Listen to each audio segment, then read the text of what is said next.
Hi guys, this is Harsha. Welcome to my channel Harsha explorer. ఈ video కొంచెం interesting and ఇన్ఫర్మేటివ్గా ఉండబోతుంది. దయచేసి పూర్తిగా చూడండి, అస్సలు స్కిప్ చేయొద్దు. ఒక హిస్టరీ చదివిన స్టూడెంట్గా చెప్తున్నానండి. మనం ఏదైతే చదువుకున్నామో, ఏదైతే విన్నామో అందులో చాలా మట్టుగా అబద్ధాలే ఉన్నాయి. అబద్ధాలంటే అవి కూడా నిజాలే, బట్ వాళ్ళు మనకి ఏదైతే చెబుదాం అనుకున్నారో అవి మాత్రమే అందులో ఉన్నాయి. అప్పటి దాన్ని ఏమంటారు, ఒక ఉన్నతమైన స్థానాల్లో ఉన్న వ్యక్తులు అవ్వచ్చు, రాజకీయ పలుకుబడిలో ఉన్న వ్యక్తులు అవ్వచ్చు, ఎవరైనా అవ్వచ్చు, వాళ్ళు మనకి ఏదైతే చెబుదాం అనుకున్నారో అవి మాత్రమే మన పుస్తకాల్లో ఉన్నాయి. అవి మాత్రమే మనం నేర్చుకున్నాం. ఇంత పక్కగా చెప్తున్నావు కదా భయ్యా, నువ్వేం చూసావా అంటే చూడక్కర్లేదు. హిస్టరీని అనాలిసిస్ చేసిన ఎవరికైనా సరే ఈ విషయం అర్థమవుతుంది. మనం ఏం కోల్పోయామో హిస్టరీ పుస్తకాలు తిప్పి తిప్పి తిప్పి చూస్తే, మూలాల్లోకి వెళ్తే మనకి ప్రతివిధి కూడా పాయింట్ పాయింట్ అర్థమవుతుంది. ఈ మొఘలాయిలు అన్న వాళ్ళు ఎవరైతే ఉన్నారో వాళ్ళు రాకముందు ఎలా ఉంది, వాళ్ళు వచ్చిన తర్వాత ఎలా ఉంది, వాళ్ళు వచ్చిన తర్వాత వాళ్ళు వెళ్ళిపోయిన తర్వాత బ్రిటిష్ వాళ్ళు వచ్చిన తర్వాత ఎలా ఉంది, ఇవన్నీ కూడా మనం స్టెప్ బై స్టెప్ అనాలిసిస్ చేసుకుంటే మనం ఏం మిస్ అయ్యామో, మనం ఏం కోల్పోయామో మనకు తెలుస్తుంది.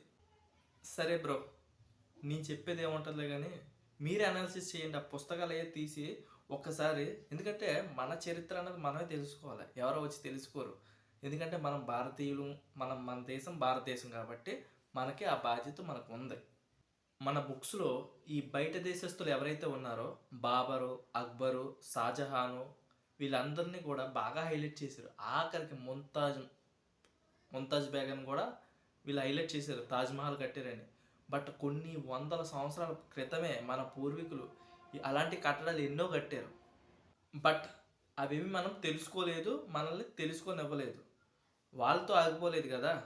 తర్వాత వచ్చిన బ్రిటిష్ వాళ్ళు కూడా, డచ్ వాళ్ళు, పోర్చుగీస్ వాళ్ళు, బ్రిటిష్ వాళ్ళు, వీళ్ళని కూడా హైలైట్ చేశారు. అంటే వీళ్ళు ఏం చెప్దాం అనుకున్నారంటే, మీరు బానిసలు, ఒకప్పుడు మీరు తినడానికి తిండి కూడా లేని బానిసలు, మిమ్మల్ని వాళ్ళ ఎవరో వచ్చి మిమ్మల్ని పరిపాలించి మిమ్మల్ని పోషించారు అని చెబుదాం అనుకున్నారో ఏంటో నాకైతే తెలియదు. కానీ అంటే ఈ వీడియో కాంట్రవర్షియల్గా చేయాలని అయితే నా ఉద్దేశం కాదు. మనం ఏమైతే కోల్పోయామో బట్ వాటి గురించి నేను అనాలిసిస్ చేస్తానంతే. వీళ్ళకి ఎంత ప్రాముఖ్యత ఇచ్చారు కదా, మన వాళ్ళకి అశోకుడు కావచ్చు, ఛత్రపతి శివాజీ గారు కావచ్చు, ఛత్రపతి సంభాజీ గారు కావచ్చు, వీళ్ళని ఎంత దారుణంగా చంపారంటే సంభాజీ గారిని. అతను ఆ వీడియో కూడా ఈ కంటిన్యూషన్లో ఉంటుంది. ఆ విషయం కూడా ఈ కంటిన్యూషన్ చెప్తాను, కొంచెం స్టేట్యూన్లో ఉండండి, చెప్తాను అది కూడా. ఇలాంటి మహానుభావులు ఎంతోమంది ఉన్నారు. చంద్రగుప్త మౌర్యులు కానీ, శ్రీకృష్ణదేవరాయలు కానీ, వీళ్ళందరినీ కూడా తక్కువ చేసి చూశారు కానీ లేదో నేను చెప్పను. కానీ వాళ్ళకి ఎంతే స్పేస్ ఇచ్చారు, ఎంతే మ్యాటర్ ఉంటుంది మన చరిత్రలో. వీళ్ళ గురించి చెప్పినంత ఇంట్రెస్ట్గా గొప్పగా వీళ్ళ గురించి అయితే చెప్పలేదు.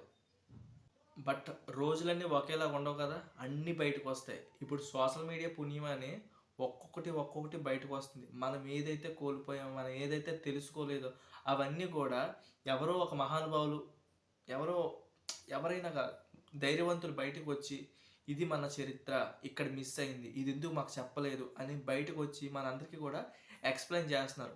సో దీనివల్ల ఏంటంటే యూత్ కూడా మోటివ్ అవుతుంది.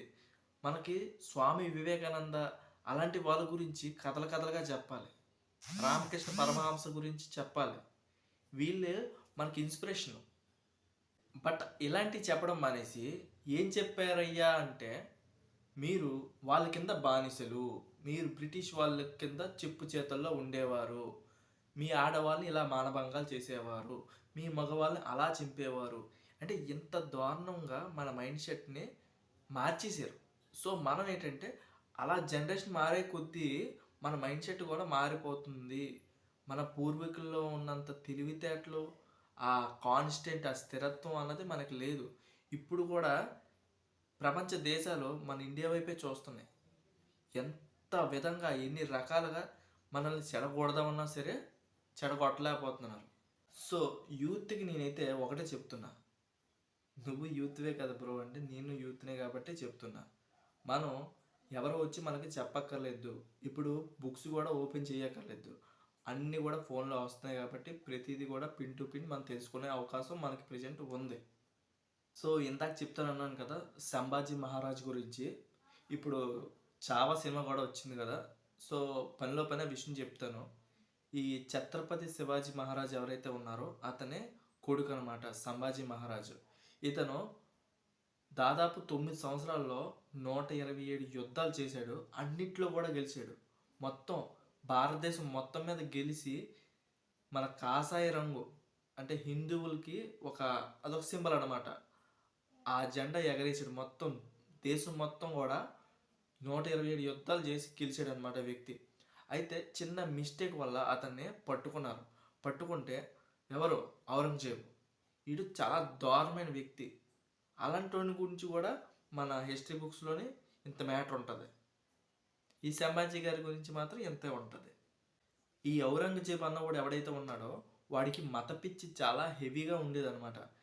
ఎవరైతే ముస్లిమ్స్ కాని వ్యక్తులు ఎవరైతే ఉన్నారో వాళ్ళందరికీ కూడా జిజియా పన్ను అనే పన్నుని ప్రవేశపెట్టి చాలా దారుణంగా పీకు తినేవాడు. దీనికి నేనే చక్రవర్తిని, నేనే సుపీరియర్ అని ఎప్పుడైతే విర్రవీగాడో అప్పుడు ఈ మరాఠా యోధుడైన సంభాజీ మహారాజు అతన్ని ఎదిరించి నిలబెట్టాడు అనమాట. నిలబడి అతన్ని చాలా టార్చర్ పెట్టాడు. సో ఫైనల్గా ఒక చిన్న మిస్టేక్ చేయడం వల్ల ఇతను పట్టుకున్నారు. పట్టుకున్నప్పుడు అతను 3 ప్రశ్నలు అడిగాడు అనమాట. ఇవి కానీ నువ్వు చేస్తే నిన్ను వదిలేస్తాము అంటే అతని ఏంటి అని ఎదురు ప్రశ్న కూడా ఇవ్వకుండా విన్నాడు. ఏంటంటే ఈ భారతదేశానికి నేనే చక్రవర్తిని అని నువ్వు ఒప్పుకోవాలి అందరి ముందు. రెండోది నీ ఖజానాలో ఎంత అమౌంట్ అయితే ఉందో అంత అమౌంట్ నాకే రావాలి. 3 నువ్వు కూడా ముస్లింగా మారిపోవాలి. ఈ 3 కూడా నువ్వు ఓకే అంటే నిన్ను విడిచిపెడతాము, లేకపోతే నిన్ను మాత్రం ఎట్టి పరిస్థితుల్లో విడిచిపెట్టము అనగానే ఈ 3 కూడా ఒప్పుకోలేదు.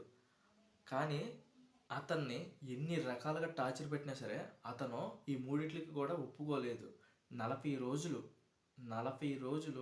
కాళ్ళు పైకి తల కిందకి పెట్టి అలాగే ఉంచి అతన్నే కొట్టి హింసించి కళ్ళు పొడిచేసి చర్మం ఒలిసి అడ్డంగా నరికి ఉప్పు కారం మొత్తం చేసి ఎన్ని రకాల శిక్షలు ఉంటాయో అన్ని రకాల శిక్షలు కూడా అతనికి విధించి అత్యంత దారుణంగా అతన్ని చంపడం అయితే జరిగింది. ఆ తర్వాత మరాఠా యోధులు అందరూ కలిసి ఈ ఔరంగజేబు ఎవరైతే ఉన్నారో అతన్ని తరిమి దేశం అవతలకు దాటించారనమాట. మొత్తం ఎవరైతే హింస పెట్టారో వాళ్ళందరినీ కూడా రివర్స్ అయిపోయారనమాట. ఇంత దారుణంగా ఆనాడు పరిస్థితులు ఉండేవి. అవన్నీ కూడా మన వరకు చేరనివ్వలేదు. మనకి చాలా తక్కువ చెప్పారు మన చరిత్ర పుస్తకాల్లోనే. బట్ మనకు తెలియని రహస్యాలు ఎన్నో ఉన్నాయి. అవన్నీ తెలుసుకోవాల్సిన బాధ్యత మనకి ఉందన్నమాట. ఫైనల్గా ఈ వీడియో ఇంతే. సో ఈ వీడియో ఎందుకు తీసానంటే మన మూలాలు మన చరిత్రలు తెలుసుకోవాల్సిన బాధ్యత మనకు ఉంది కాబట్టి ఈ వీడియో ఎవరికైనా ఉపయోగపడుతుంది ఉద్దేశంతో ఈ వీడియో తీశాను. ఈ వీడియో కానీ మీకు నచ్చితే లైక్ చేయండి, షేర్ చేయండి, సబ్స్క్రైబ్ చేయడం మాత్రం మర్చిపోవద్దు. జై హింద్.